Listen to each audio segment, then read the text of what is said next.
All right. Sorry, off the great start. So sorry, I'm on mute there. Good evening. Great to have you on tonight. We are on the fostering panel on caring for sibling groups and other pressing needs in foster care. Really glad you're here. At America's Kids Belong, our mission is to dramatically improve the experiences and outcome for kids in foster care. The event is part of fulfilling that mission as we work to inspire, engage, and educate folks, just like you, to consider fostering and help close the large gap between the number of kids in care and the number of licensed foster homes. And we want to help current foster families foster stronger and longer. So I'd like to share a few quick housekeeping items. You'll see the slides rolling, and that's to introduce our panelists, to kind of shortcut a little bit of the length of the process of those intros.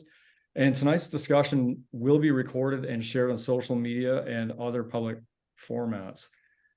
Thank you for so many great questions in advance. We will answer some of them during the Q&A portion of tonight's program, and then others have been answered in our previous panels or upcoming panels, and we'll get you that information.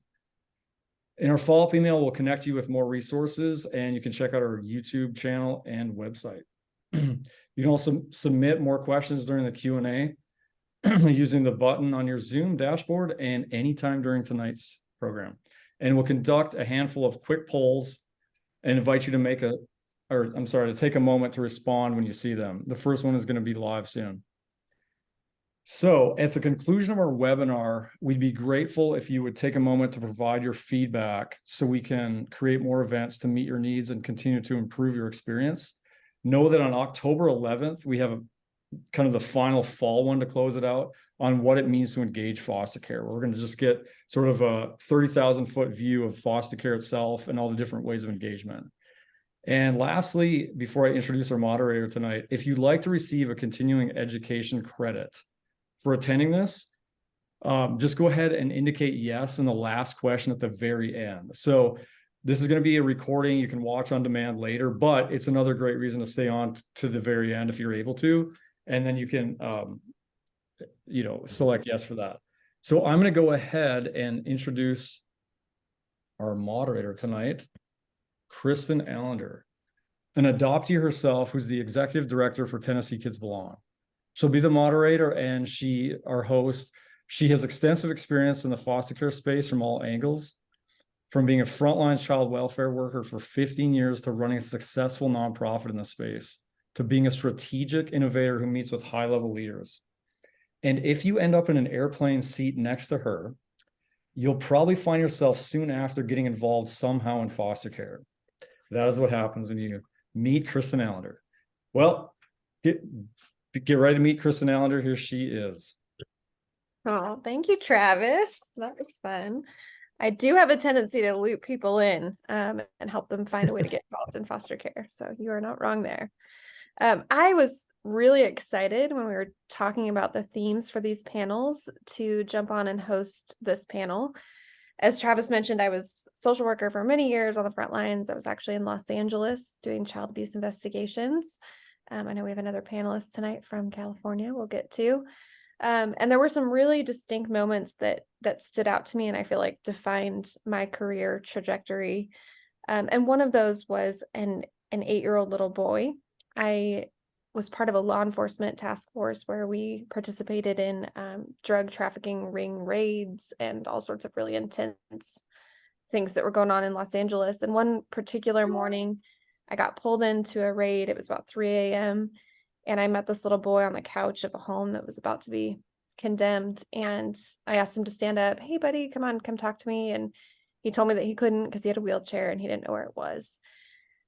And after the course of the investigation and all that was going on, I found out that he had cerebral palsy and he was in a chair and he was going to need to come with me. He was not able to stay with his family that day.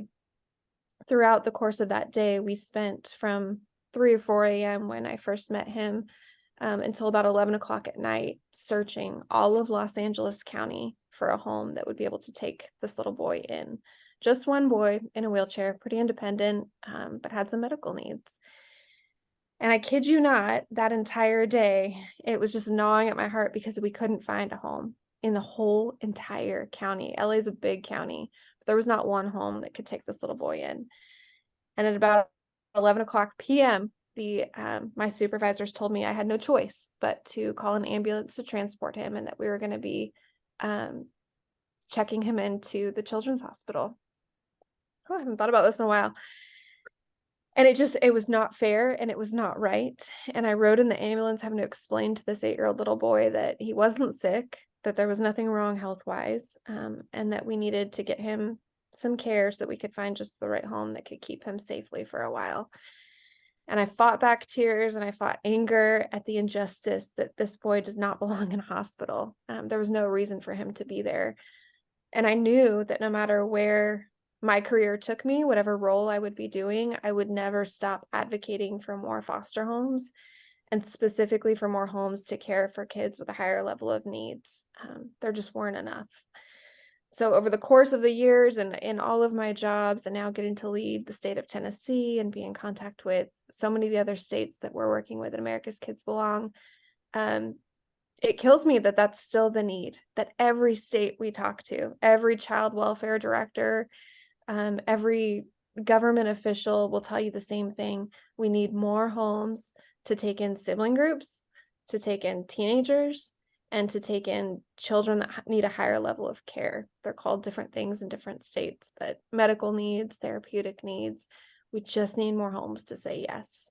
So tonight is a way for me to give back and to lead a conversation with some experts who are living and breathing this around the country, who are saying yes to some of those placements and working with these kids and families to make sure that 8-year-old little boys are not checked into a hospital because there's just not enough families that can take a child in a wheelchair in an entire county.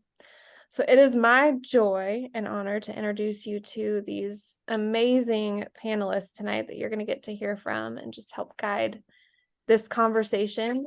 You've sent in lots of great questions, like Travis mentioned. I think there's some more coming in to the Q&A already. This is so fantastic.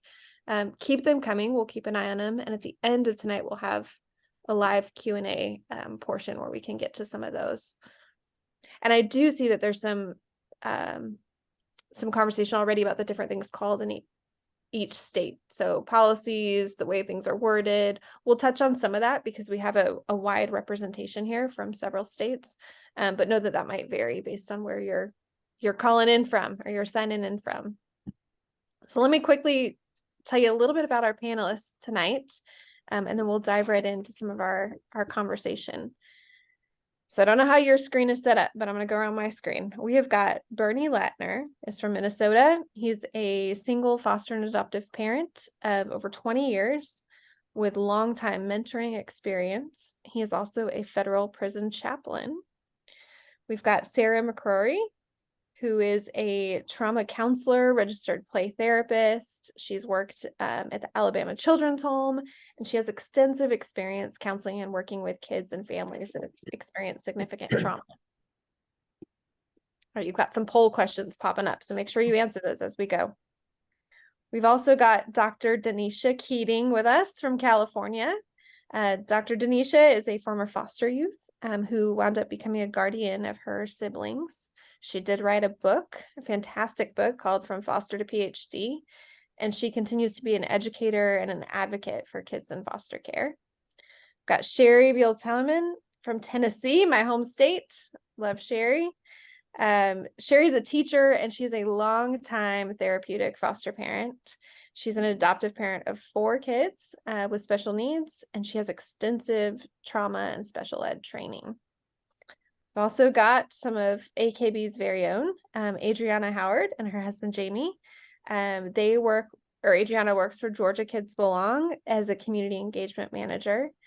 They are former youth pastors, and they went from foster to adoptive parents. Overnight, they went from 0 to 4, became an instant family, and they are huge advocates for foster care and adoption and get to do this work with us. So those are our fantastic panelists. You guys are in for a treat. And looks like there's a lot of people just starting to gather some info today. That's great. Welcome. All right, let's kick this off we'll go to Sarah first. Sarah is someone who counsels families and works extensively with kids and families that are impacted by foster care. Can you just start us on some basic basic answers to what impact does a child being separated from their biological family have? So I think one of the most difficult parts of the child being separated is just the break in attachment. That's a word that we use a lot, but attachment is what helps us be able to build relationships throughout our entire lives. And so one of the most important aspects of building healthy attachment is what's referred to as felt safety, which is not whether or not the child is safe, but whether that child feels safe. And when a child's world is torn apart and they have to leave everything that is familiar, and whatever sense of safety they have managed to create is ripped away, then that damages their felt safety. They can't, they can't ground themselves in what they know. So even though someone from the outside may look at it and say, oh, they're moving from a difficult circumstance into a better circumstance, the truth is that that new place is scary. And that even though they've managed to they've found a way to survive in this old place, but now they have to learn everything again in the unfamiliar and the unpredictable. And one of the things that I'll add, is because a lot of this has to do with siblings, is that if that separation occurs and then they lose their siblings, that can be even more devastating, because not only are they fearful for their own safety, but also for that of their siblings. Our siblings are our first playmates and our first friends and our first confidants and companions. And so for kids from hard places, our siblings may also be our protectors, or even those that we protect. And so when siblings are together, they have a better chance of feeling safe more quickly, because they have something that's familiar that can help them build that support, and that felt safety. There's a level that's there, and they don't have to start from the ground up. Yeah, absolutely. I remember so many nights with several kids in my backseat praying that we could find a home that would take all of them together, which was really hard to do a lot of those times. So as people are listening in and they're considering fostering, what are some ways that they can help prep themselves to prepare to really aid in the healing for children that might come into their home? Okay. So, there's a lot of answers to this question. I would say educate yourself. I would say get good training, learn a lot about trauma. Find your community, find counselors in your area that know about trauma. And believe it or not, not every counselor knows about trauma. And that's really important for our kids that are in foster care and in situations where they have dealt with trauma. I think the other thing is we want to develop trust. Listen to our kids, hear what they're saying, hear their fears, validate, recognize fear for what it is. A lot of times we look at behaviors and we see defiance and difficulty. And there are very few behaviors like that aren't fear-based. And so seeing fear can take away some of that. When you look at a child and you see anger and you think that's a scared little child, that changes how you respond. And so if you can kind of have that as your basis, the last thing I'll say is to play and have fun and give yeses. There's a lot of heavy stuff that these kids have dealt with if they're coming to you in foster care. And so the more you can smile and say yes and do your very best to lighten things, not dismiss and not avoid the difficulties, but play. I cannot tell you how many times I have pulled out a balloon in my office and the whole mood just changes, or bubbles. Easy things that you wouldn't think. And that can be from a 4-year-old to an 18-year-old. Seriously, a balloon with an 18-year-old. It's so fun. But just kind of being that safe space. And, you know, there's a quote that I wrote down here. It's not on my t-shirt, but it's on a t-shirt, and it says, play disarms fear, builds connectedness, and teaches social skills. So if we're doing that just by playing, then, you know, we're doing a lot, even if it feels silly and unimportant sometimes. So good. So good. Let's move into maybe Howard, maybe Denisha. When people are logging in and they're hearing these big needs, right? They hear siblings, they hear teens, they hear trauma, maybe they're a little nervous. Why should people consider fostering large sibling groups or teenagers? Can you tell us a little bit about your experiences? Howard, why don't you go first? I think for us, we were answering a similar question like this recently, and thinking, like, talking it out loud, we kind of landed on that when we met our children and we brought them home, it was like there was an immediate team that was formed.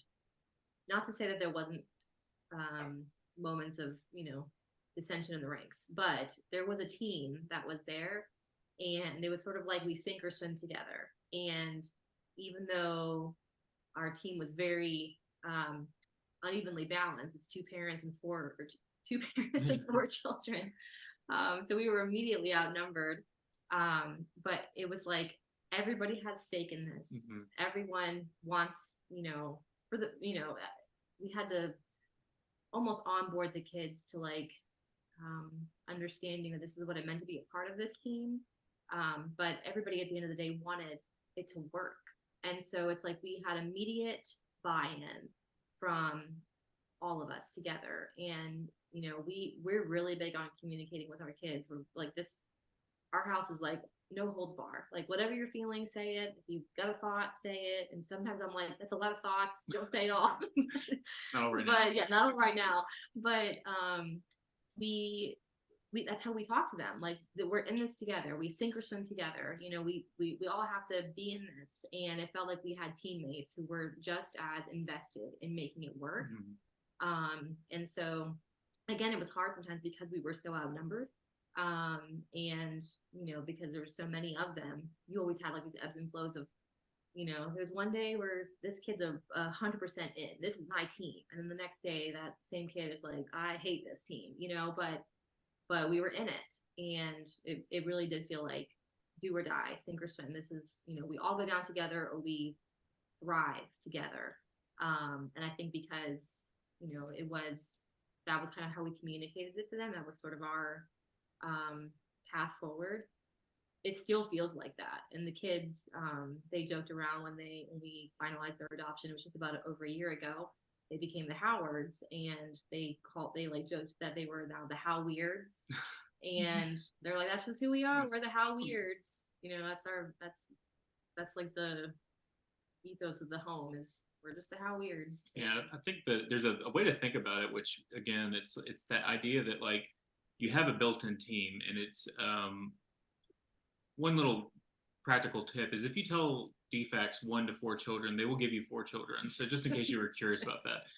No, but we didn't really know what we were doing. We call it holy naivete, and we had no clue getting into this.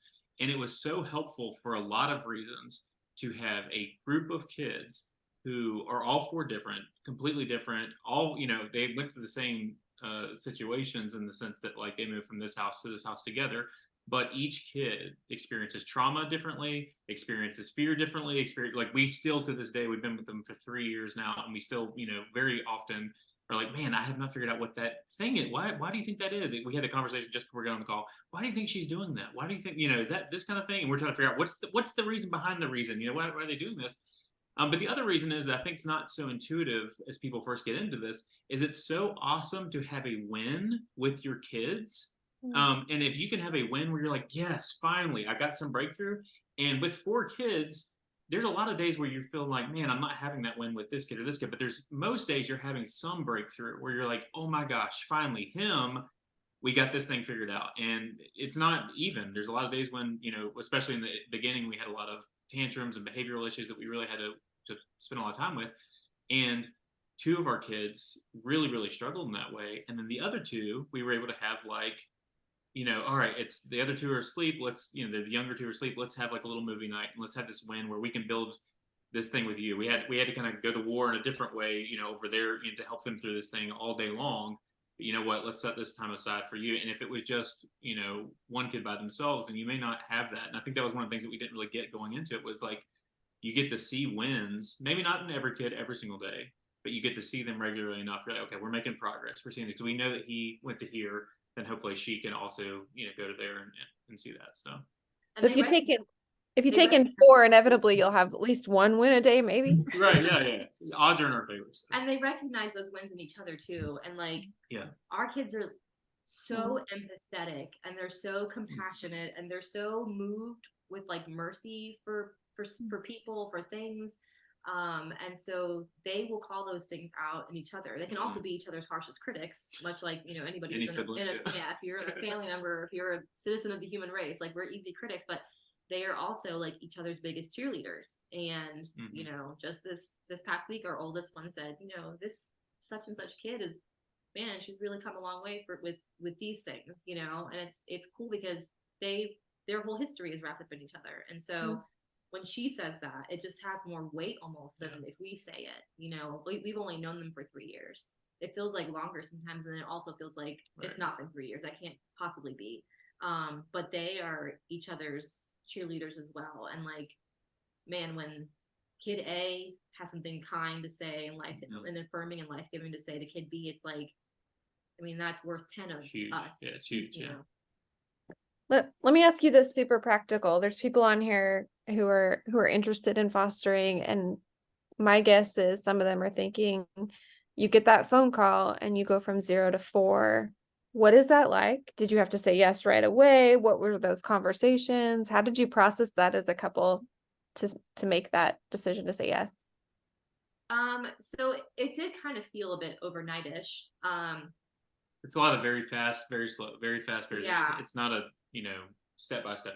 Yeah. It's probably useful to say. I mean, he jokes like, it is helpful to know. Like if you tell DFAC at the top end, we're open to this many up to 4. They're like, we did not hear 2 or 3. We heard 4. Right. And so that was it. And so, yeah, they called us with our match, and now on this side of things, it was only that one match. Like they didn't call us about anybody else. That was it. And they were like, are you interested? We said yes.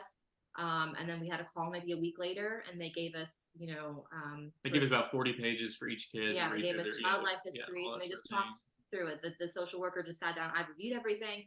Let's just, spill it all out. And so we just sat there for, a good long time and just listened to all this information. We didn't have their real names or their pictures at that point. Yeah, we knew very little about that, and so at the end, it was just like, you have 24 What do hours you to think? say yes if you want to move forward, because they don't want to, obviously get the kids' hopes up and say, hey, you got new parents. You want to have some kind of thing. So there is kind of like these little gates you have to go through. Yeah. And so that meeting, they again didn't give us their real names or their faces, but we did read like every time they got in trouble at school, we got to see really, and this is something that's really cool, and a lot of people don't think about this either, is that our kids were in the system for 3 or 4 years before us, and you could just see all the humans and adults who had loved them into being. You saw social workers, police officers, and teachers, and you saw through their history all these different people doctors, all these different people who had really loved them into existence. And so when they came to us, we were a part of this story, and we were just weeping by the end of it.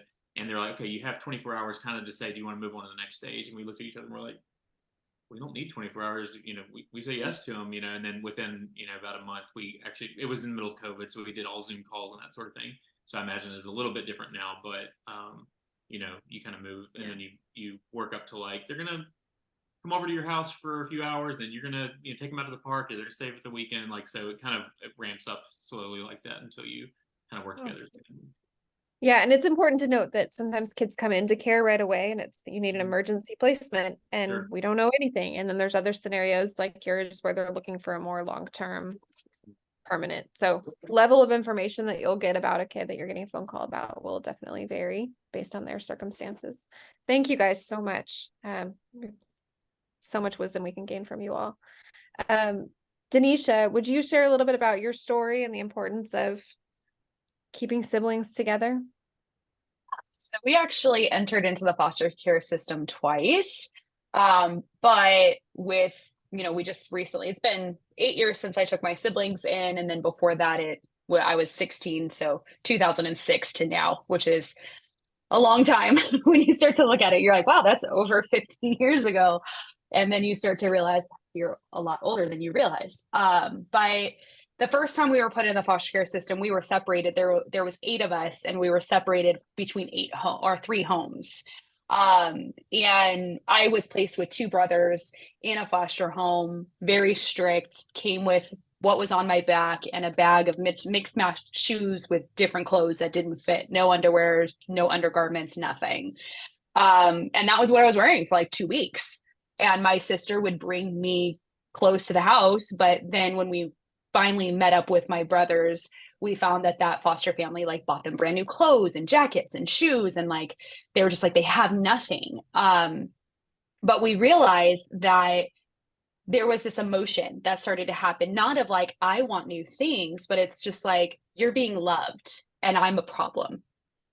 Being separated from your siblings as an older sibling, my whole 3-4 weeks before we went back with my older sister, I was in fight or flight, trying to get to them, trying to like, okay, how are they doing in school? Can someone provide me a report card? Are they eating? Can I call them? And I was restricted from that information. And at one point I was told, you don't get access to that information. Focus on yourself. So it became a thing of, I just wanted to fight. I wanted to run away, wanted to say a lot of words I shouldn't have said, and I did. But I was the older sibling. That was my job. That was what I was raised and told, like, this is why we had you, that's what my parents said all the time. This is why we had you, to raise your siblings. And I knew that was my role. And suddenly I was taken out of that role and only put with 2 of my siblings. And that was the fear of like, okay, they kept telling me I was going to get kicked out because I was older. I was told several times by my caseworker, nobody wants teenagers. Nobody likes teenagers, especially girls. They want the young boys, the young children, the babies, and nobody wants you. And then there was this just consistent reiteration of like, I'm not good enough.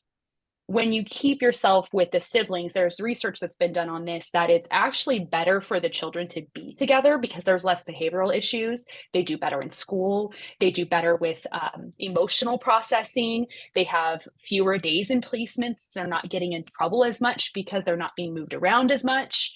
But when I took in all of my siblings in 2015, I took in 5 siblings.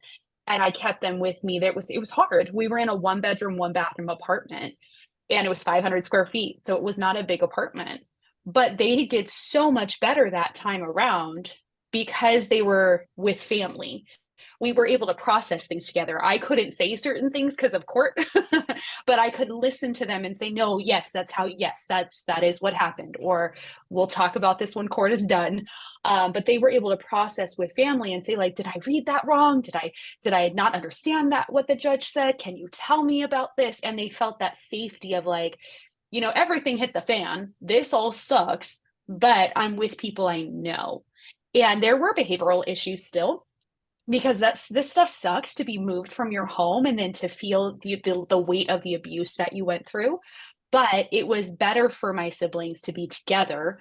Our mom used to say it all the time, and still to this day, people are like, you guys are the strongest unit I've ever seen. Life has thrown every brick and glass and bullet at you and all this stuff, and you guys are still standing, and I don't know how. And it's me and my siblings are like, we would not survive without each other. Sometimes we hate each other's guts. Sometimes we yell and scream and debate, and we might walk out and slam a door. But at the end of the day, we're still going to say, you know what, you're my sibling. Still, I still love you. I'll still show up with you. I don't think how you did this or blah, blah, blah. We still have that conversation. But in the research that I did for my doctoral program too, that's across the board. When our environments are impacted, it impacts everything else, like our relationships. But there's something about having gone through that with my siblings where we're like, well, the first time it's not great that we have had to deal with that multiple times, but we've had to say, well, the first time, and you can fill in the gaps of what's missing mentally and emotionally. No, we did go through that. No, that's not what happened. This is actually what happened. That's not our story. And it's like, well, I remember it this way. I wonder why. It's like, no, but here's the file. Like, and that helps us to know things accurately versus sometimes what happens in trauma is we build on to the story or we try to fill the holes. So for me personally, it's not like they're not going to have behavioral issues or emotional problems or hurts or pains or aches. They will, but we survive better with our siblings. So good. So good. Denisha has an amazing book out. You guys need to check out. We'll put a link in an email or somewhere if you want to throw it in the chat.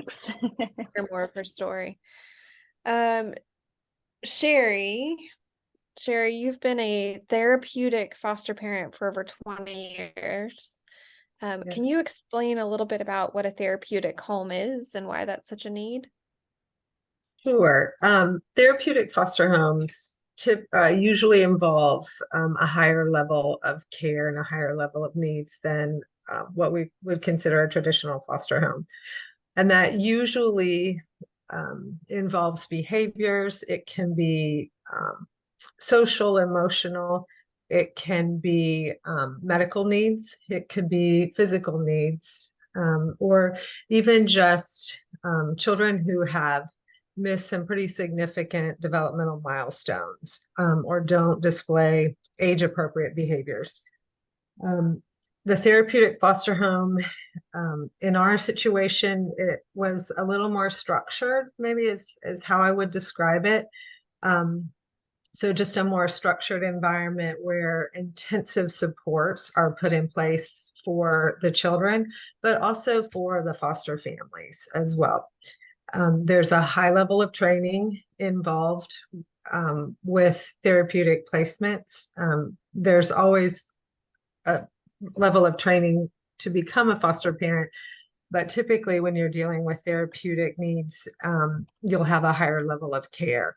And sometimes that is based specifically on the needs of the children. So for instance, if you took in a child that had medical issues and you weren't familiar with that, then there would be some very specific training that you could do based on the needs of that particular child. I think looking back at it and thinking about why it's such a need is just the fear of that people have that, oh, I can't handle that, or I would never know what to do, or what is that going to look like? And we've had children of all levels of needs, wheelchairs, medical needs, behavior, drugs, all of those things. And it can be scary to think about that, but at the same time, those children still need care, they need support. And the therapeutic foster home, the way we perceived it was that the home environment was really the therapeutic place. Being in a hospital isn't a therapeutic place for children. Being in a group home isn't a therapeutic place. And so having the ability to meet the needs, those higher needs, in a home environment is just better all around for children. It's, sibling groups, anyone, if you can do that and provide that support and structure in the therapeutic home, then that's just better all around for them.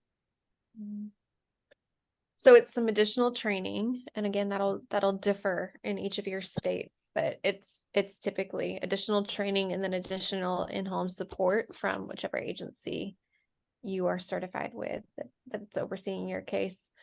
Sherry, is there any story that comes to mind about your kiddos that you want to quickly share? Oh gosh, there are That's probably amazing lots. history.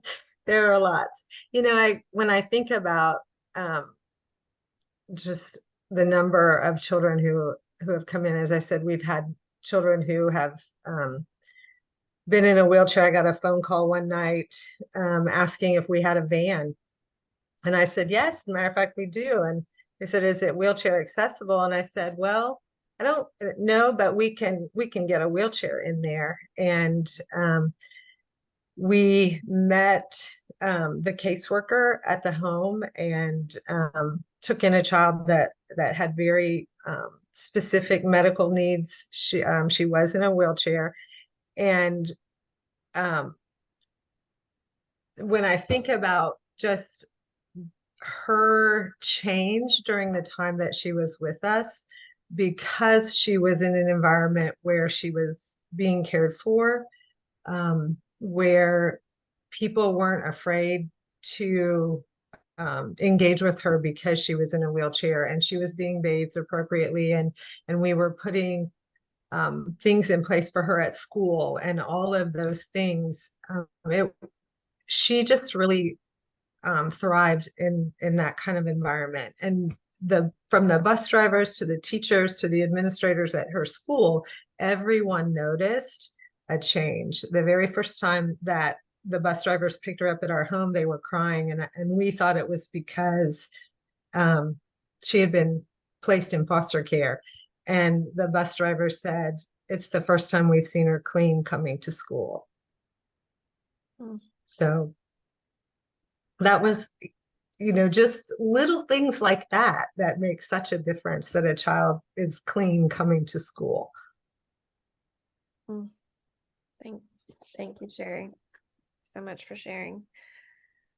All right, let's move over to Bernie. Bernie has been fostering for over 20 years, and I know that a large percentage of the kids that have come into his home have been teenagers.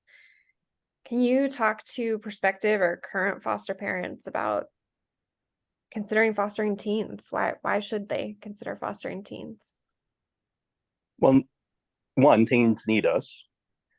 Two, even if you adopt a younger child, they're still going to work through issues and become teenagers. So at some point, we're still going to encounter teenagers throughout the process. So for me, the startling statistic is there's over 20,000 kids who age out of the system every year. And we've heard over and over in this panel that teenagers are not the ones that most people are looking to get. And a lot of social workers don't put a lot of effort into them, as I found in some of my cases. I fortunately have a very good social worker in a good county that I work with. And so that has not been the case with me. But in some of the kids that we've looked at placing here, it's been very difficult working through other social workers sometimes to get them placed, because they'll look at you and they'll be like, really? You seriously want a teenager? And you're like, yes, I would like a teenager. Now, one of the things that led me to this was I decided to foster care teens after I had already been in foster care and then raised my children into their adult state and moved on. And I was doing a lot of mentoring and working with teens anyway. And I came across a very powerful story, and it's one I'd like to share because I think it tells the story of different kinds of teens who are in the system. And this is a story of a boy who had been dropped off by his mother at birth at a hospital, which you can do. You can drop a child off and not, you can drop them off at a church or a hospital and not be charged with criminal offense of relinquishing a child. And so the hospital had the child, and the birth certificate on the child just read infant male, no name, a time, no time of birth. They had a height and a weight. And that was what was on the birth certificate. And that's the birth certificate he carried even after they found his bio mother. And then she officially relinquished the child. And the child went on and lived with the grandmother for 12 years. And then the grandmother had a stroke, and that grandmother was not able to continue to raise that child. So here this kid lost yet again another experience, and he's put in with other family members that they could find, because you try to find a family member first. And through that family experience, he ran into one relative to another. He became exposed to drugs. He was abused by some of these family members, and he was neglected in a lot of homes, neglected with clothing, cleanliness, food, different things like that, that you just basic human needs that you need. So he developed very explosive anger. He developed a lot of trust issues, didn't believe that people were really there for him. And so he was put into the system, and a foster or social worker went for one of these emergency placements that we've talked about. So an emergency placement, you don't get a lot of information on the child. They just said, hey, we're bringing you this 16-year-old kid. He's had to be moved from a number of different homes. He has some drug exposure and different things that he's been in. He has anger issues. And this family prayed about it, and they decided to take the child. And so the boy came. His name was Randall. And this is a picture of Randall a few months after. Is that coming in at all? Yeah, we can see. So he was pretty rough looking in that. He'd finally gotten a haircut, got clean, kind of like we heard with the therapeutic home. Started to feel like maybe he has a place to be. He wanted to still challenged him, and there's a thing that we say in foster care a lot of times: when things go good, look out, because sometimes that triggers the kids. Like, it's not supposed to be good, or they could be triggered on a season. They could be triggered on different things, that different times that they've been affected. And so all of a sudden you hit the fall, or you hit the spring, or they smell a certain thing, or they hear a certain sound, or see a certain person, and they can be just worked up. And so you're always trying to learn what they're about. But this emergency foster family, again, took the child, and then because he was a teenager, it was hard to find a placement. And so they were asked if they would be willing to keep him. And so they did. There was some issues with CPS, which was the group that was watching over him, and he was not able to be adopted during the time that he was with the family, because at some point they did want to move that way, and they were told that due to some other circumstances that they weren't able to do that. But this boy said some things that really struck me. He said, he asked the mother at one point, would you tuck me in? Even as I become an adult, even as I hit 18. And the mother's like, that's the easiest request you could have made. But something as simple as being tucked in, even for a teen, meant a lot. And so when he turned 18, the family asked him in a little kind of formal ceremony, would you allow us to adopt you? We want to give you this home. We want to give you our name. And the boy accepted that. And they went to court. And this is a picture right after he was given the award from the judge and given his name. And he turned to the judge, and I just want to read this. He says, he began to cry, and he says, I've never had real parents before.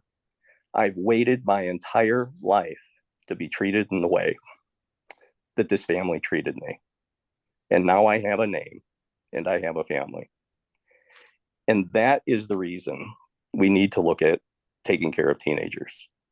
20,000 teenagers going on the street when there's kids out there like Randall and some of the kids that I've had in my home.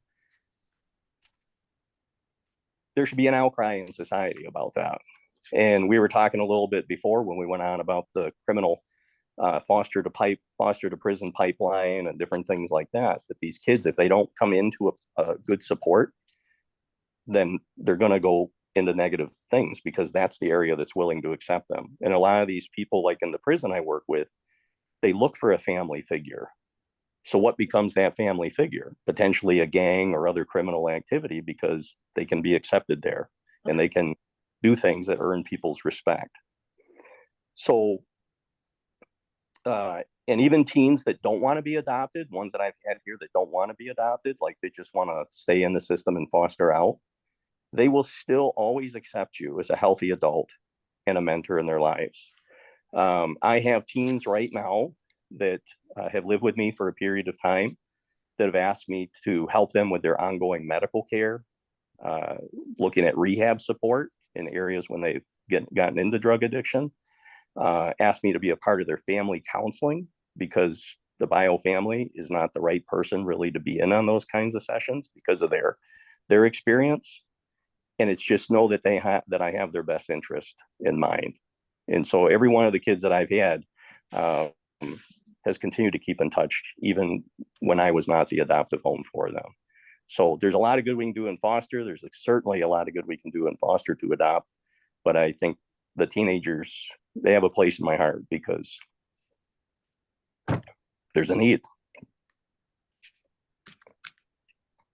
You are a safe person to a lot of teens, it sounds like, in your area. And I've had them say that, like, this is one place I knew I was safe. Well, and I know teens come with a lot of stigmas and stereotypes and fears. I talk to foster parents or potential foster parents every week, and they say things like, I'm kind of scared of the teens. I know it's the need, but I'm kind of scared of them. And how is this going to disrupt my home? Or I don't know. I've never had kids. I don't know if I could handle a teenager. Denisha, you were a teenager in foster care. And sounds like from your comments earlier, like you pushed, you shoved, you said all the things. Can you tell us a little bit about what foster parents or prospective foster parents should expect and kind of how they can wrap their head around opening their home to teenagers in care? Yeah. I think Bernie, or maybe was it Bernie, you said it earlier where you said eventually they become teenagers and adults. And I'm like, yeah. But if we want to, the hardest part with, I think, people's perception on teenagers is they're trouble, they're no good. We just want to be loved. Like, that was all I wanted. And to hear time and time again that people like my caseworker, some teachers, my parents, it's you're the problem. And it's like, I'm doing all I can. And to have someone positive speak into your life, it changes the trajectory of your life. If it was not for my English teacher in high school, I wouldn't have known I had dyslexia and I wouldn't have been able to work on it. But if I just dealt with my high school counselor, I would have probably ended up dropping out of school, because what's the point? I wouldn't have gone to college because that's what he told me I wouldn't. And if we can just understand that no matter what child we take in, if they have trauma, they're going to have things that they have to work through, just like we have to work through stuff that we've gone through. But realizing that they're humans, that they're I'm going to say this, they're made in God's image, and they need someone to just love on them and fight for them and be in their corner. You're going to see someone even, and I'm going to share a small story because my sister told me I could. We're going to see moments where you see them grow. And I mean, my little sister, even though I was trying to fight for her and be in her corner and being like, hey, I'll show you how to advocate for yourself. She ran away after she graduated, flipped her bed, made this huge exit in the middle of the night. And she was in such a safe home. There was nothing going on. She was good. But she told me something, and it changed the perspective of everything for me. She said, Denisha, this is the first choice I've made by myself. The first choice that I got to make. And I was afraid to disappoint you. And I was like, oh, okay, never. Yes, I'm upset because you flipped the bed, but I'm not upset that you made your own choice. Teenagers are scary only because we make them scary. That's what the movies show. It's, if you look at a foster care in a movie, foster care kid, what are they portrayed as? Usually a boy, very aggressive, usually a bully, wearing a black jacket, wanting to get everyone pregnant, wanting to beat everybody up, wanting to be the person to get them into bad things. And almost all of us are just like, we just need to be seen for a second. And I started having behavioral issues in high school because everyone said, you're just going to be trouble. And I'm like, you know what? Fine. Let's be trouble. You want me to really be trouble? I will show you trouble. But then there were other people going, hey girl, this is not who you are. And I'm like, I'm just mad. I'm just frustrated. I just want someone to see me and know who I am. And when we look at a teenager and we just say, you're valuable and you are seen and I want to know you, we're going to help them in ways that we can't. And everyone always says, like, in a few years, they'll appreciate what you did for them. And maybe you know, maybe you don't know. You might never know. But my sister did come back and she's like, man, I had it good at your house. but you weren't trying to like give me everything. You were challenging me in the ways I needed to be challenged to grow up. But I needed to get away to see all of what was happening. And I said, yeah, I know. And she's like, you've changed so much. And like, it's crazy to think I can talk to you about these things now that I'm an adult, but I just didn't know how to communicate when I was a teenager. And I didn't know how to communicate when I was hurting. And we're like best friends now. But at that point, it was so hard because I'm just like, oh, this isn't worth it. And oh, I'm uprooting my life. And that was where I needed to work on. It's not working on just focusing on the behavior issue of the child. We need to stop telling ourselves that they're the problem. We can't sit here and say, well, if I take in a teenager, they're going to uproot my house and they're going to this and that. It's like, yeah, they might have behavioral stuff and they might not. But what I'm going to do is time and time again saying there is a reason that the behavior is happening. There's a reason they're stealing from my wallet. There's a reason that they're cussing me out. And what I have found time and time again is that they finally feel safe enough to push a boundary to figure out what is going to make me go, you know what, I'm done with you, because that's what everyone else has done in their life. We want people in society who are giving back to society. How do we do that? But love on kids who are in the foster care system and just say, you know what, no matter your age, no matter your trauma, no matter the things you've gone through, I want to walk with you even when you don't want to walk with me. And just try, because it's not going to be perfect. It's going to get ugly, but that's because life is ugly. It just gets ugly. But we can be that person to say, even if you don't want me to be here, I'm going to still be here for you. Can I say one thing on with the issue with kids too that come with trauma? Part of that trauma is counseling, right? We want to get the kid in with a good trauma-based counselor or like an adoption-based counselor, of which you do. But I will say too, we got to be open to that. Sometimes we get kids with trauma. And one time I brought one of the kids in that I had with trauma to a trauma specialist, and we met for a bit. And then she said to the kid and to myself, okay, I'll see you next week. And she pointed at me and not to the kid. And I'm like, well, you mean them? And she's like, no, you.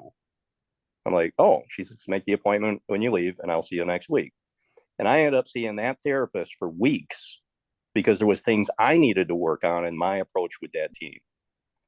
But when the teen saw that I was willing to do the counseling to be a better parent, that also gave them that sense of trust, like, hey, this person is, because they've been so conditioned to go to counseling that they sometimes don't take it serious. It's just checking a box like that I'm supposed to do this, but I've been through it all before.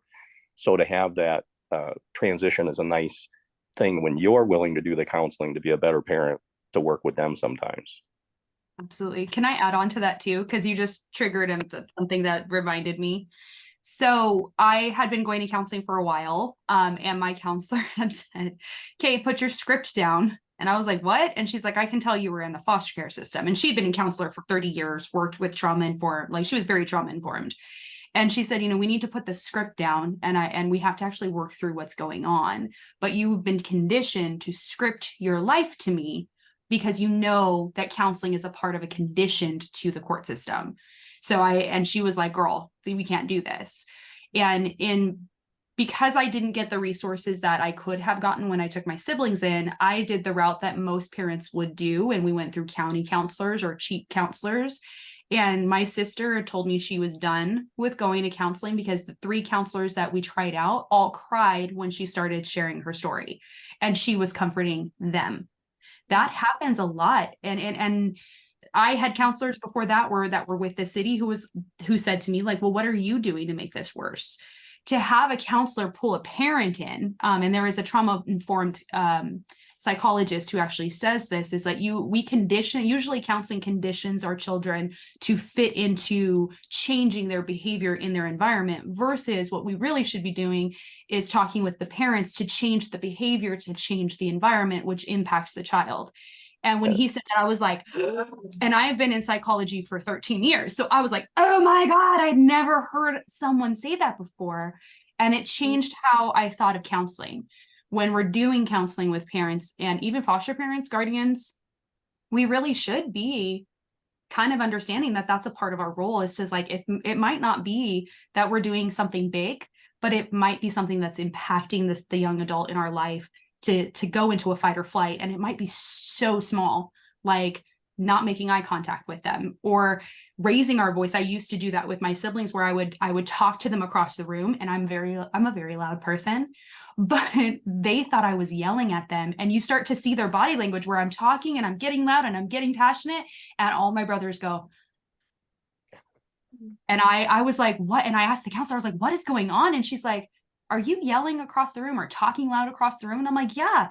She's like, has there been that in your family before? I'm like, oh yeah, but it was like in your face. And she goes, it doesn't matter. It's telling the brain, fight or flight, condense yourself, make yourself small. And so now I'm like, hey, I don't want to yell. And I come closer and I'm talking to them. And then I'm like, oh, I'm getting passionate. I need to sit down. And I'm seeing my brothers not lock up anymore. And they're being able to engage. But that was something I learned from a counselor going, girl, you're loud. Like, you need to pull your voice back. And I was like, oh, but it all came from hearing that psychologist say, like, stop making the children change the environment. Parents change the environment for the children to behave so that they can learn what their behavior is. So it was very, very impactful. So good. So good. Oh my gosh. I feel like we could do a whole panel just on that stuff. Hey, real briefly, and then we're going to get into some questions that some of our attendees have sent in. Counseling is a major form of support, and oftentimes it's a court-ordered form of support, right? And there's some parents opting in, which we love and think is so necessary and so beautiful. Howard's maybe and Sherry, would you guys talk a little bit about, you're saying yes to placements that require a lot of needs, right? And sometimes foster parents have a hard time asking for help. Or accepting help in their community. What were some ways that you both created that sense of community or leaned into your community for help, or how did you find that? Yeah, I really practically, I went to some guys at my church and I said, you guys, they all have like toddlers. And I was like, I know nothing about being a dad. I mean, we did our training. I've been around kids a lot, but I'm like, it's just, especially not this kind of way. I just need somebody I can sit down and talk to all the time, that I can say, hey, I'm struggling with this. Can you pray for me? Can you talk to me? Can you, and so and we were all looking at our schedules like, man, this is crazy. We're all crazy busy. I said, can y'all meet at like 5:30 in the morning? Like, none of us are busy at 5:30 in the morning. They're like, sure. So like, I go and meet literally with other dads at a Starbucks at 5:30 in the morning, just because we're like, hey, I'm struggling with this week. I'm going through this. And I think it's one thing that's maybe a little bit taboo in society is how men deal with like fatherhood and talk through those sorts of things. And that's been so helpful just to like have, and there's lots of resources and things like that, but I'll just speak to that unique perspective, which is just like literally going and sitting and talking with someone and say, hey, I lost my temper this week. Hey, I did not know that I had a temper until I had 4 kids in the house and they were throwing metal water bottles at my wife's head. And I'm like, that doesn't vibe with me. Like, like that sets me It was off. weird. It wasn't like into that. Yeah. I was like, hey, I didn't know that bothered me before, but now I know. And really just that exact same thing that you guys are talking about is like, I need to change. I'm struggling here. I need to, and we had marriage counselor or parent coaches and things like that too. But that's been what's most helpful for me is just literally going and weekly confessing and saying, can you talk to me? And let me, and then they reminded me like, hey, that's not who you are, remind me who I am, that sort of thing. And that's been extraordinarily helpful. Oh, good. Sherry, what would you say? I think one of the things to think about, and for me, this was a really big thing too, was first figuring out what my triggers were, as far as, just behaviors that I knew would be a trigger for me, and reaching out to people who could help and were comfortable saying, yes, that's a trigger for you, even if I didn't think that it was. So having that support system that really kind of held me accountable as well. We had a very active foster care support group within the county that we live in. And so that was really helpful, because as foster parents, sometimes it feels a little different to be talking about what you're really struggling with, that may seem overwhelming or scary to parents who aren't dealing with the kinds of things that you're dealing with as a foster parent. Because even though foster children are children and they need to be loved and cared for and, looked after and all of those things, there's still another layer that goes along with that. And sometimes not everyone can understand that. People who are willing to get in the trenches with you and really talk about things and say, I know that's hard, and these are the ways that I've handled it. Have you tried this? Have you looked at that? I think for us, that was really helpful. The church had the wraparound support group. And so if you got a phone call in the middle of the night and you needed beds or clothes or, whatever, knowing that you could have that phone call, that you could call and you could make that call and say, hey, I have a sibling group tomorrow that's going to be at my house and I don't have enough beds, or I need clothes, or I have, teens and I'm getting a toddler and I need some toddler clothes or toys. Just having those resources within your community make a huge difference. Yeah, absolutely. So at America's Kids Belong, in all of the states that we're working in, we really hold the belief that, it's irresponsible to recruit families to foster without simultaneously recruiting support for all of those families. So we work really hard to equip the community to really wrap around anybody who says yes to fostering. And I know it looks different in every state, different in different parts of each state, but there are some really great resources out there and support networks and systems. But I love what you both said about finding your safe people that are really going to walk this with you, and then leaning into those supports that'll help with the tangible needs and the beds and the clothes and all of the diapers when you take in a sibling group of 5 and all the things. So this is all so good. I'm gonna turn it to Travis right now, who is helping field a lot of the questions that came in. Several of the attendees submitted some really great ones that I want to make sure we get to. Travis, back to you. I'm back. Okay. So yeah, great questions.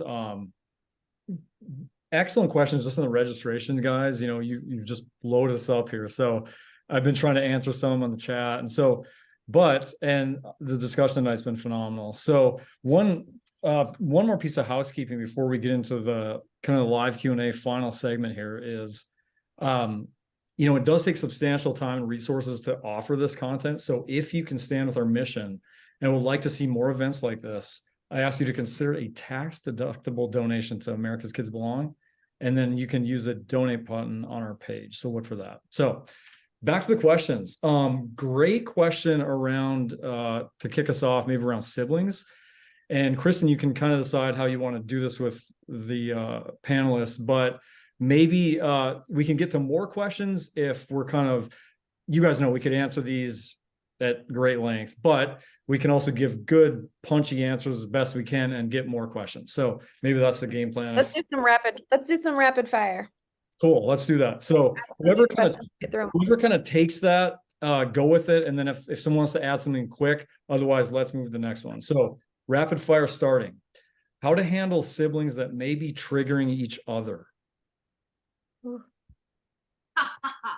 could have started with an easy one. I feel like that was like our experience initially. Again, I think we're like our home is really big about communication. You can see like right here, this box that we've got, like everybody in the house has like a mailbox, and everyone's got their own little individual boxes, and there's like stationery here. And the kids have gotten really into, we're trying to combine multiple means of communication is my point. And like calling attention to those things, like calling attention to those triggers that are happening in between siblings, and just like shining light on what's going on. When I was hearing, we were talking about just in the conversations about counseling and stuff like that, I think one of the things that we found to be really effective was just arming the kids with knowledge about like their own brains and like what was going on in their own bodies, and giving them handles to discuss their own situation. And like, that's literally today I was having to coach my 12-year-old down from like just some really big emotions about an F that she got in science. And it just like was a really big reaction to it. And so we're just like coaching through something like that. So we're big about communication, and it's just like we call attention all the time to like, this is what your body's feeling right now. Let's put some words to it. This is, why do you think that she what you feel like she's getting under your skin? Why do you think that is? What do you think is her intention right now and what she said to you? Like, just really trying to call attention to like the easily triggered nature of things. Like, we are a very easily triggered house. But we find that if we can just like constantly, we're shining flashlights on it and like giving the kids handles for their own sort of like, we really do refer to ourselves with them sometimes. Like, I'm your coach right now in this moment. I'm with you, and we're working through this. And like, you know, don't give up on me. I don't give up on you. And like, let's work through this. And it's like we're coaching them through to like rational thinking. And sometimes that's like, we're coming up with a new method of communication. There's a mailbox. If you got a problem, write it down, you know, or like, we're going to do a redo. I don't think that you guys, either of you, seem to really appreciate the tone that you're using that. Let's try that again, you know? And so it's just like not just allowing those things to like fester and just be the state of things. Like, this is not going to be the state of our home. It's just that we're all walking on eggshells. That's just like, that's no bueno. We're not having that happen. So instead, it's just like, what is your body feeling right now? What can we do about that right now? You seem like you're really thirsty, and like, let's go get a snack, and then we're going to readdress. Let's come back to this in a few minutes after you've done some wall pushes, and let's try that again, and maybe ask her a different kind of a way. You know, it's like a lot of constant coaching. And that's just been, I mean, that is like our saving grace, is like constant coaching of like, how are you feeling? What can we do about it? Let's do that again. Great. It's made up, you know? It's good. Really good. Really practical. Moving on, we're going to kind of just bounce back and forth. Now back to teens. Someone who's attending had a great question kind of around the idea that, you know, dealing with teenagers and kind of struggling with their behaviors. And then they're hearing a lot from the teenager about, well, my rights, you know, my rights. So kind of, you know, Denisha already nodding. But yeah, what would your kind of response be to kind of, you know, maybe even a positive way reframe? Because that's an important thing they're saying, my rights. So how can the foster parent maybe harness that in a positive way and still navigate some of the behavioral issues they're struggling with? So one of the things that I did that kind of helped, I heard that all the time. It's my right. I'm almost an adult. And I'm like, I understand. So I want to teach you how to be an adult to make the right decision. When you say my rights, what do you mean? What do you feel is being invalidated or violated? Oh, okay. You want to be able to stay out till midnight. Okay. And I did that. I had to do this once just because I needed to show them. I said, okay, you can stay out till midnight if that's what you would like. You're 17, you're 18 next month. You have to be up by 4:45 tomorrow for school. No complaining. You cannot be late. And if you want to stay out till 12, you stay out till 12. And it never worked. They would go out till 12. They would find out, ooh, this is not the way I want to live. But giving them and teaching them as they get older, giving them more responsibility, having them make the decision. My sister reminded me, like, she's like, it's hard when I walk into a room and I can't make the decision for myself. So it's like, how do we navigate this together to where I'm training her as she gets older? Little things like giving them back. Okay, you have your grades. It is your responsibility to talk to your teacher about why your grades are failing. I'm not going to get involved until you ask me to get involved, but it is your responsibility to see what you can do. Because when they get older, especially as teenagers, they're being told daily, you're going to graduate, you're going to be an adult, and they're freaking out internally. So if we start giving them responsibility versus making all their decisions for them and saying, well, this is why we're doing this, it's in your best interest, I made the decision, I'm the parent, I'm right, they're going to push back and say, why are you making this decision for my lifelong forever? Even if it's literally just what you're eating for lunch. That is a reality, is that when you have, and this is something I learned personally, when your life is chaos, what can you control? Your Good point. words. That is all I can control is my words. All I have control of. And so if we can give them back control of something, we're going to see them be able to be like, oh, so ask, what are my rights? What do you mean by that? Where do you feel like this is being invalidated or violated? What can I do to help give that back to you? But if it's just, I don't know, take some time to think on it, and then we'll come back and kind of talk about this next week and then follow up. And I did this with my sister, and she said something to me, and she said, it's not really about me being in control. She said, but I don't want to just be 18 and trying to figure it out. So I want to try and fail while I'm here. And there is a movie called Safety. It's a one on with the football player raising his brother. I actually had the opportunity to talk to him, and he said, like, let them fail in your home before they're out. Be their safety net, and then have that conversation of just like, hey, did that not see I told you so, but more of like, hey, how did that go? How did that feel? What would you change? Because when we tell our minds, like, here's what went wrong, but how would you change it next time? You're teaching your mind to say in that moment next time to be like, ooh, I don't want to go left, I want to go right. And that's how I would start the conversation first of what do you mean by your rights? And then move on from there. And I want to say something really quick because it's very fast, but one of the things that I think is most important for teaching our teens and even little kids, I want my kids, any kids that come through my counseling, I want them to know that their voice matters and that they can use their voice to negotiate their needs.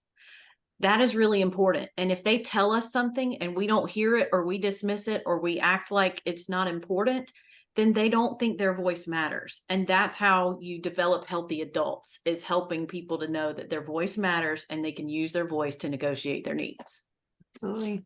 I just wanted to add to Denisha, one of the things that you said about being a safe place to fail, that's something that from the very beginning, children in your home need to understand. That just needs to be, that's kind of a blanket rule that, we're respectful, using words respectfully, but this is a safe place to fail. Because we all fail, right? And in some way or another. And if we don't have the ability to do that in a safe place, then just chaos consumes us in that. Yeah, I That's love it. something that we're even playing around with our kids, and our kids are 8, 9, 10, and 11, and our experiences, just like in our own background with adults who were never like taught how to be adults, and then go on to parent or inflict their own wounds on other people. Like I'm looking at my kids and I'm like, I want you to be the most stable versions of yourself that you could possibly be. And I feel like that started for us kind of like day one of them being here. And like, if they came from our bodies and they were our biological children, we might be inclined to go about this differently because our experiences would be informed by our parenting experience would be totally different than what it is now. But what we do have are an 8, 9, 10, and 11-year-old who have known absolute chaos in their life. And so that their response to that has been, I need to have absolute control. And while we're slowly trying to like kind of peel their fingers off of like that need for control, we're also like simultaneously giving them opportunities to like exert control. Yeah. And like my 8, so she was 5 when she moved in, and we've gotten better at this over the years, but like my 8-year-old, we will like give her the opportunities to like, I mean, that's which way do you want to go? Like how, well, go ahead and choose and let's see what happens, and they've got their little savings accounts, and it's like, if that seems like something that you really like, if you want to spend the money on that, like if you like to do that, you absolutely can, and recently she said she got mad about it, and she said, my friends don't have, like, their parents don't make them, which we don't make them like buy all their stuff, but it's like, if you really love that thing and you actually had it, we bought it for you for Christmas and then you broke it and you really want it again, if you would like it, absolutely. If you want to like pay for it, you can right now if you'd like to. And she'll say like, well, that's not fair because like my friends, their parents don't make them do that. And I'm like, but your friends have not had the background that you've had. And we're training you for like life, baby girl. And like, I want you to be able to like know, one, what control, like real control and autonomy tastes like, but also that like control isn't everything. And there are times where we like offer them control, and it's almost like they come back and they're like, in retrospect, I did not need that much, you know? And it's like they're having the opportunity now at like 8, 9, and 10, 11 years old to learn that like independence and freedom is not equal, you know, like it's not equal across all boards. And so they're getting those opportunities now in little deposited, you know, buckets of like trying out their stuff, and they will come back to us and say like, yeah, that failed, like, or that was awesome, and we're like, great, that's so great, you know. But it's cool because they are forming their own opinions and their own understanding about the way the world works, and they are very informed for like 8, 9, 10, and 11-year-olds, you know. And they will come back to us and say things like, I really feel like my amygdala was not on my side today, you know. And so, so cute. you know, I mean, that's, and their teachers have come back to us and said like they are very like well informed about their own bodies, but it's like we're training them to try to be that way. And like, so we give them, you've got your money, how would you like to spend it? You've got your voice, how would you like to use it? You've got your body, what is it feeling? How can we course correct, you know? Because we want them so badly to be 28, 29, 30, and 31, and being able to like make decisions, listen to their body, be wise, you know, use discernment. So we're practicing that now when they're basically babies. Absolutely. A friend of mine actually told me when I had my siblings, because I was going, oh, it's because of their trauma. Oh, it's because of the way they were raised. Oh, it's because of their abuse and their this and that. And he goes, you know, my son struggles with that exact same thing. And I was like, what? Eye-opening, because it was like, wow, like your 16-year-old kid is being defiant and you've raised them since birth. And he's like, yeah, in the room. And I was like, the room and this and that and their school and that. And he's like, that's normal teenage behavior. They're pushing the limits. Now there is those moments where it is from their trauma, is from their past, but sometimes it like Adriana said, like if we had them ourselves, we wouldn't be looking at them and be like, oh, it's very different. So we do need to sometimes just step back and be like, this is normal behavior. And the way that you can identify that, and this is what Jamie said earlier, is getting together with other parents that have kids the same age as you, so that you can be like, oh, this is normal behavior. Because if we're just calling everything out and being on top of them 24/7 to have that control over them, we're never going to let them have that moment of failure to be safe in our home to try it out. And that was something when I actually pulled back once this dad told me, like, this is normal behavior for a teenager to do this, to ditch class, to do that, to take money from our wallet. We have had this conversation. It's how you respond to it, is if they're going to do it just to kind of make you mad. So it was very eye-opening. So get around parents who have kids, not just in the foster care system, but actually just normal, because then you'll be like, yeah, that's normal. Yes, that's normal behavior. It's very eye-opening. So good. All right, we're coming up on the hour here. I'm gonna pitch one last question to you all. Looking at all of the attendees and reading some of their the stuff they filled out before coming today and some of their questions, we've got a lot of people who are kind of on the fence of, this is just something I'm considering. I just want more information. This is kind of my next step, is to sign on and hear more. We've also got some foster parents who have said, our agency keeps saying, we just really need you to consider teenagers, or there's some kids with a higher level of care that we just really would like you to consider opening your home to, and expanding what you will say yes to.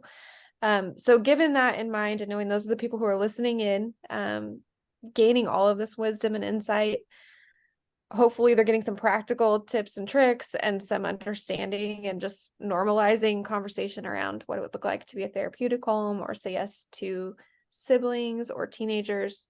What is one thing you would say? We'll pop around and have everybody answer real quick. To that person who's on the fence, who maybe it's a single person who's a little bit nervous, like, will I have the support? Could I really do this? Or if it's a couple, maybe they're saying my spouse isn't totally on board, or maybe my spouse doesn't even know I'm listening in on this phone call because I'm just exploring. What would you say to those people who are on the fence considering fostering right now? Sherry, I'm just going to call you guys out. Sherry, you go first. Oh, I would say if if you're still here on this call, it's important to you. And you need to take the next step, whatever that looks like, whether it's talking to your spouse and just explaining what it is, it's tugging at my heart. This is what I feel called to do. Take the next step. The next step is taking a step forward is always getting you somewhere. So take the next step. Don't be afraid of that. And just take baby steps in doing that, but move forward. I would say if you're still on this call, move forward with the next step. Good. Bernie, what would you say to somebody on the fence right now? I would say you can over discern to where you can become completely paralyzed by inactivity. At some point, you put your feet in the water and you go. People would look at me, especially as a single male, and say, "Oh, no way in the world, could not even consider it."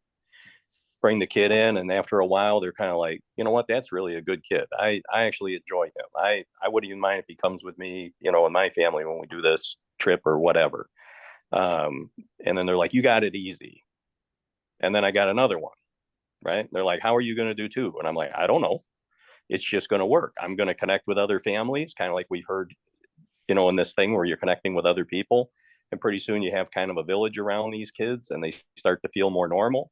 You're signing them up for sports. You're taking them to clubs and concerts, and you're trying to coordinate rides and do all this other stuff.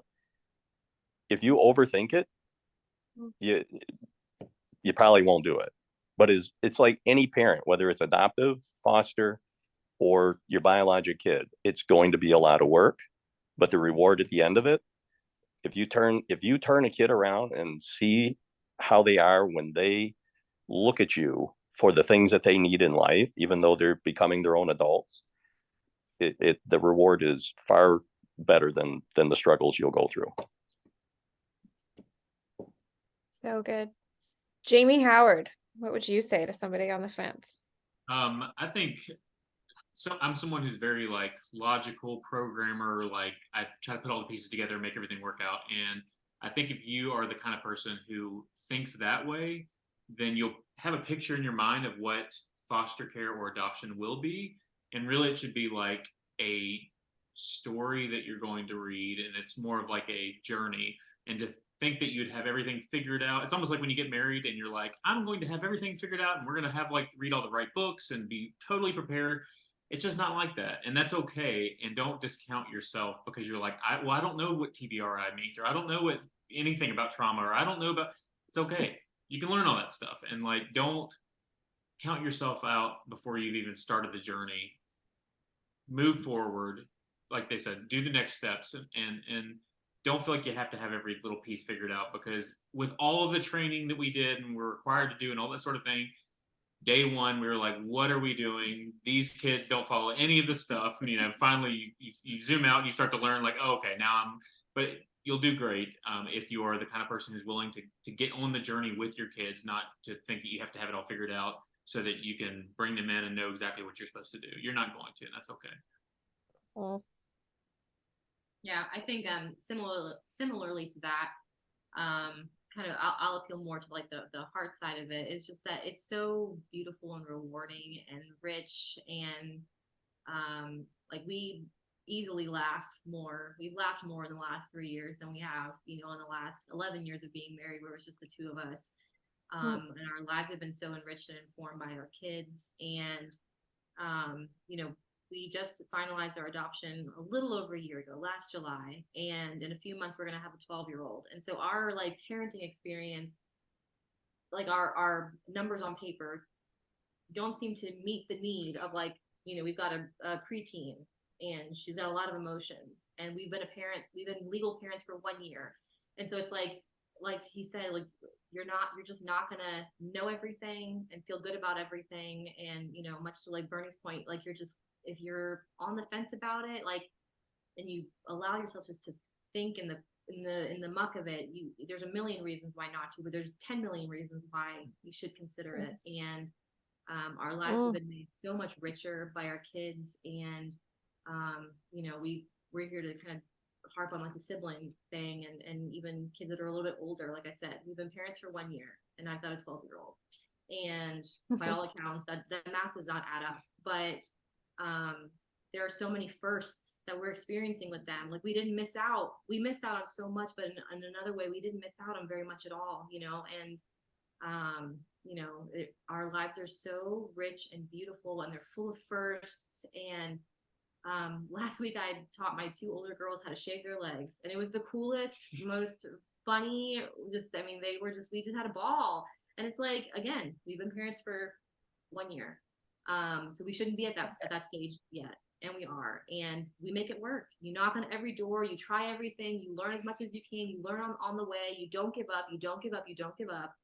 And if you're tenacious about it, like, you will become people that can handle it. And that I think that's like our story, is that we became people who could parent our kids. We did not start that way. So if you just put in the hours, you knock on every door, I mean, you ram the doors down if they're not, and you become the people that can handle it. So do it, and do it for siblings. Love it. Denisha, I'll throw it to you. I'm going to play the Sarah McLachlan song for the adoption commercial. So for me, it's such a need to have better foster homes. And there are a lot of still not so great foster homes out there. When I heard this last week, I actually heard that in several counties and several states, there are babies, there are teenagers in county offices sleeping on the floor. There are children, teenagers in juvenile halls and jails right now because there's nowhere else to place them. And I'm like, man, if I could take everybody, I would, but it wouldn't benefit them. We need more foster parents who are good. We need people who are good, who are going to say, you know what, I'm not going to know it. I'm not going to be perfect. I'm going to try. It is the hardest thing to do, but it is the most worth it thing I've ever done in my life, taking in my siblings. And not everyone's going to understand it or agree to it. You're going to hear criticism. People are going to say, ugh, the foster, what? We need you. We need people. We need more parents. We need more people who actually care about foster care kids. That's why you're on this call. But it is something that I have had to come into realization is it's not always going to be forever. It could be until they're adults and saying, hey, I don't need you anymore in that kind of capacity. And then you can take a break. It could be temporarily where you're just housing them until they find a foster home. There's so many options, but we need people to help so that these kids are not sleeping on floors of social service offices or in jails because there's nowhere else to place them. Yep. I don't know of a better way to wrap that up than that, Denisha. I mean, yes to all of that. There is a huge need. And so if you are on this call, thank you for being on the call and listening in. Just taking that next step to get more information. If you stay on real quick, we're going to log this up. We've got a survey that we would love for you to complete and fill out so we know how to best serve all of those who are coming and wanting more information. My quick sign off is go keep talking to more foster families, hearing from people like this, getting that information, those authentic stories and accurate information and next steps that make sense in your area and your state is so important. So thank you all. Thank you, panelists. This was fantastic. So many nuggets of wisdom. Also read all of you foster care books. There's tons out there. Just read their books. There's so many one's like called Foster. You can even, this is a plug shamelessly, Foster to PhD is mine. But if you look up foster care stories, read them because it'll help you understand that there are situations, but we're desperately needing people. Absolutely. Thank you all. Thank you all for joining us tonight. Thank you. Thank you guys. Bye.